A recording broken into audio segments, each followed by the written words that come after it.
বরাবরই আমার পিৎজা খুব পছন্দ। আজকে আমি খুব সহজ রেসিপিতে পারফেক্ট পিৎজা বানাতে পেরেছি পুরো দোকানের মতো।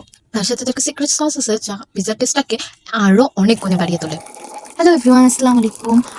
প্রথমে আমি এক গ্লাসে হাফ গ্লাসের মতো কুসুম গরম পানি নিব। তারপর ওটাতে 1 চামচ চিনি আর 1 চামচ ইস্ট অ্যাড করে ওটাকে ভালো করে মিক্স করে দেন ওটা 10 মিনিটের জন্য ঢেকে রাখবো। অনেকের ইস্ট অ্যাক্টিভ হয় না, তার কারণ হচ্ছে আপনারা গরম পানির সাথে অবশ্যই 1 চামচ চিনি অ্যাড করবেন, তাহলে ইস্টটা ভালোভাবে অ্যাক্টিভ হয়। তারপর একটি বলের মধ্যে 1 কাপ ময়দা আর স্বাদ মতো লবণ। তারপর যে ইস্টটা ঢেকে রেখেছিলাম ওটা অ্যাক্টিভ হতে এই ময়দার সাথে মিক্স করে দেবো। ময়দার ডোটাকে একটু আঠালো করে গুলতে হবে, দেখতেই পাচ্ছেন যে হাতের সাথে একটু লেগে লেগে আসছে। তারপর এই ডোটাকে রেস্টে 2-1 ঘন্টার জন্য রেখে দেবো। দেন এখন আমার পিজা সস রেডি করার পালা। এটা হচ্ছে আমার সিক্রেট সস, যেটা পিজার টেস্টটাকে আরো অনেক বেশি গুণে বাড়িয়ে ফেলে। এটা একদম সিম্পল ভাবে আমি বানিয়ে নিয়েছি। প্রথমে একটি বলে আমি টমেটো কেচাপ নিলাম, দেন একটু কড়াইতে একটু পেঁয়াজ আর একটু রসুন কুচি দিয়ে হালকা একটু সতে করে নেব। দেন পেঁয়াজ আর রসুনের যে মিশ্রণটা ওইটা টমেটো সসে দিয়ে দেবো। তারপর এখানে চিলি ফ্লেক্স দিব, একটু লবণ দিব, একটু অরিগানো দিয়ে ভালো করে মিক্স করে নেব।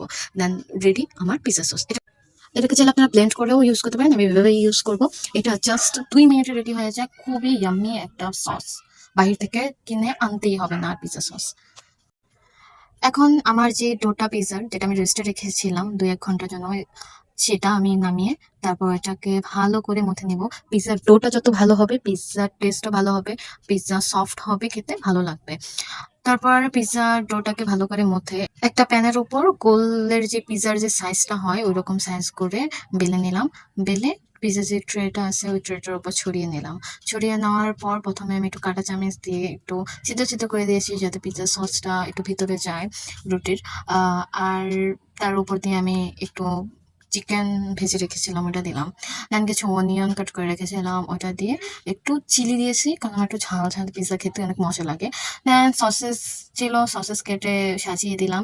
তারপর এখন হচ্ছে চিজ দেওয়ার পালা, চিজ দিচ্ছি। আপনারা আপনাদের পছন্দ অনুযায়ী চিজ ইউজ করবেন। তারপর আমি কিছু লাল ক্যাপসিকাম ইউজ করলাম। আমার কাছে লাল ক্যাপসিকামটাই ছিল, আপনারা চাইলে সবুজ হলুদ যে কোনো রঙের ক্যাপসিকাম ইউজ করতে পারেন।